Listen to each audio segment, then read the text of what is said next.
नमस्ते, मैं आपका friend Rahul Thakur.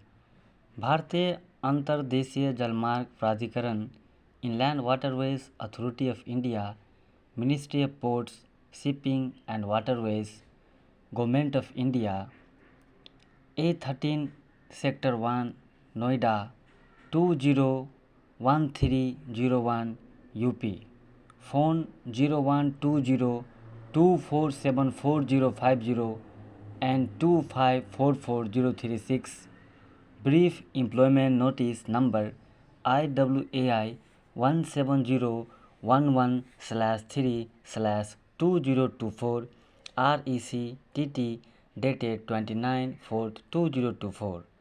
IWAI invites application from Indian nationals working in offices of a central or state government or public sector undertaking or statutory or autonomous bodies for filling of one vacant post of a senior accountant officer SAO on deputation basis for period of 3 years.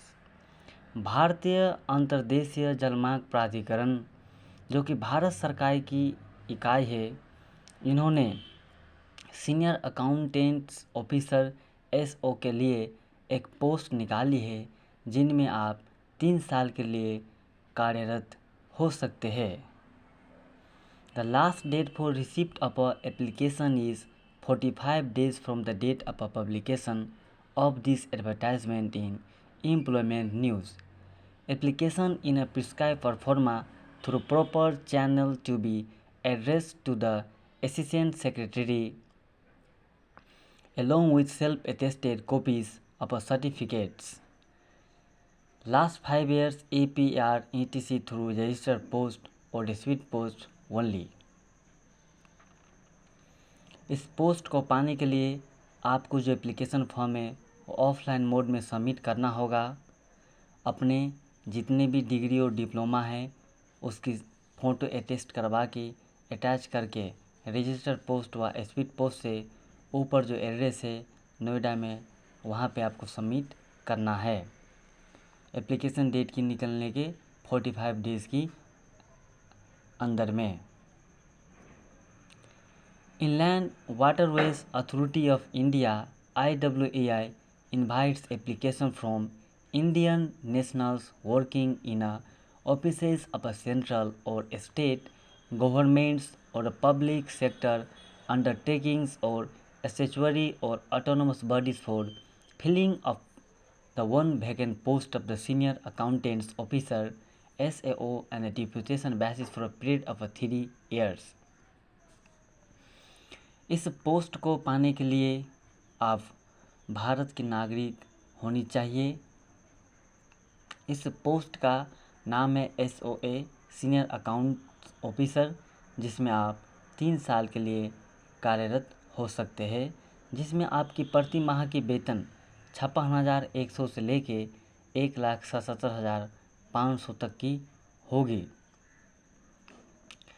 The details of eligibility criteria, age limit etc of the appropriate post proposed to be filled upon a deputation basis as detailed below. इसमें आप देखेंगे eligibility criteria में point number 1, officers under central और state governments और statutory और autonomous bodies और public sector undertaking holding analogous post on a regular basis. Number 2, degree from a recognised university with a professional qualification of a passing final exam of Institute of a Chartered Accountant of India or passing final examination of the Institute of the Coast and Works Accountant or the SAS commercial examination of the Indian Audit and Account Department. इस post को पाने के लिए, इस application form को apply करने के लिए आपकी एलिजिबिलिटी होनी चाहिए। आपके पास CA की डिग्री होनी चाहिए व SAS commercial examination of the Indian audit and accountant department की आपकी डिग्री होनी चाहिए। 3 years experience in a supervisory capacity in a commercial accounts in the finance और accounts department of the central और स्टेट गवर्नमेंट और semi government organisation और commercial organisation of repute. Desirable degree और diploma in business management आपके पास business management की degree या diploma होनी चाहिए। इस पोस्ट में आप 3 साल के लिए कार्य कर सकते हैं, इससे ज़्यादा नहीं। जेंडर इन्फॉर्मेशन नोट करेंगे। Number 1, the authority is following central government rules and regulation in service matters, lease accommodation and medical reimbursement are provided as per rules of the authority. जो ये इकाई है ये भारत सरकार के अंतर्गत कार्य करती है। इसमें भारत सरकार के एम्प्लॉय की जितनी सुविधा मिलती है, जैसे कि एकोमोडेशन की, मेडिकल रीइम्बर्समेंट की, वो सारी सुविधा आपको मुहैया कराई जाएगी। The post has all India transferability. इस पोस्ट में आप भारत में कहीं पर भी आपको ट्रांसफ़र किया जा सकता है। Mere possessing of essential qualification will not entitle a candidate to be selected for the post. The decision of the authorities as to the eligibility of a candidate shall be final and no correspondence in this regard will be entertained. Canvassing in any form shall be ground for disqualification. Applications should be sent either in Hindi or English duly signed with a photograph, self-attested copies of certificates of educational qualification, experience etc. जो आप application form fill up करेंगे वो हिंदी में होगा या English में fill up करेंगे। उसके साथ साथ अपना फ़ोटोग्राफ्स अटैच करेंगे, जितने भी आपके पास जो सर्टिफिकेट से डिग्री की उसकी फ़ोटोकॉपी अटैच करेंगे, अपनी एजुकेशन क्वालिफिकेशन की, आप जहाँ पे पहले काम करते थे उसकी एक्सपीरियंस कॉपी भी आप अटैच करेंगे। Person working in A central और स्टेट गवर्नमेंट और यूटीएस और पीएसयू और स्टैट्यूटरी और autonomous body should submit their application through proper channel. If any delay is anticipated, advance copy of the application may be sent so as to reach before the closing date. Incomplete application or application received after the due date or application not received through proper channel are liable to be rejected. ये application form को आप offline mode में आपको submit करना होगा भाया register post और speed post, और दूसरे किसी भी माध्यम से इसको रिसीव नहीं किया जा सकता है। नंबर 7 में आप इसमें रीड करके देखेंगे। नंबर 8 में भी आप रीड करके देखेंगे। और ये रहा एप्लीकेशन फॉर्म का pro forma. Application for the post of a senior accountant officer SAO on A deputation basis, name in a full in a block letters. आप अपना ब्लॉक लेटर्स में अपना नाम लिखेंगे। नंबर 2, इसमें अपने पिताजी का नाम लिखेंगे। यदि आप महिला है तो अपने पति का नाम लिखेंगे। अपनी कम्युनिकेशन एड्रेस यहाँ पे मेंशन करेंगे, जिसमें पिन कोड लिखेंगे, अपनी टेलीफोन नंबर लिखेंगे, अपनी ईमेल आईडी इसमें लिखेंगे, अपना परमानेंट एड्रेस इसमें फिलअप करेंगे, आपके डेट ऑफ बर्थ क्या है वो फिलअप करेंगे।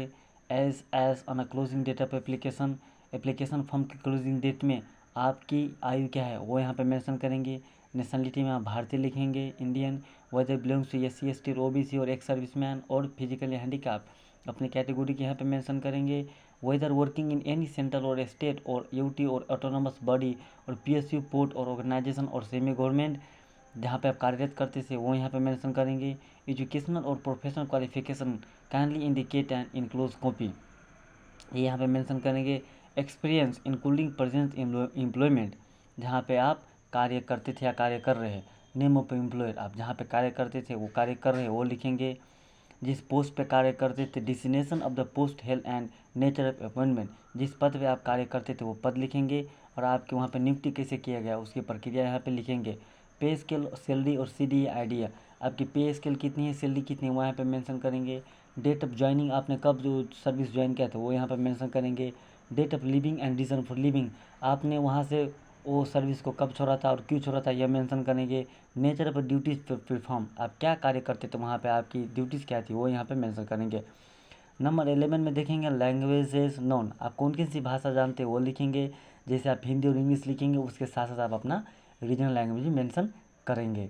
Any other information such as experience, training, publication etc in support of a suitability for the post undertaking. I hereby solemnly declare that the information given above is true and correct to the best of my knowledge and belief. I have carefully gone through the vacancy circular or advertisement and I am well aware that the curriculum vitae duly supported by documents submitted by me will also be assessed by the selection committee at the time of a selection for the post. अपना यहाँ पर आप signature करेंगे, आप यहाँ पर date डालेंगे, अपने एप्लीकेशन फॉर्म कहाँ से फिलअप किया है उस प्लेस लिखेंगे, अपना एड्रेस फिलअप करेंगे। ये सर्टिफिकेट है to be filled by the parent office और डिपार्टमेंट, जो आपको सर्विस देगा वो पेरेंट ऑफिस और डिपार्टमेंट ही फिलअप करना है, आपको फिलअप नहीं करना है। तो मैंने सारा जानकारी आपको इसमें दे दिया। इसमें आपके पास क्या क्या डिग्री डिप्लोमा होना चाहिए, वो भी मैंने आपको जानकारी प्राप्त होगी। आपकी सैलरी कितनी होगी वो भी आपको जानकारी प्राप्त होगी। इस एप्लीकेशन फॉर्म की ऑफलाइन मोड में लास्ट सबमिशन डेट क्या है वो भी जानकारी आपको प्राप्त होगी। लास्ट सबमिशन डेट है 15 जून 2024। और ये सर्विस 3 साल के लिए वो भी आपको जानकारी प्राप्त होगी। धन्यवाद। जय हिंद। वंदे मातरम।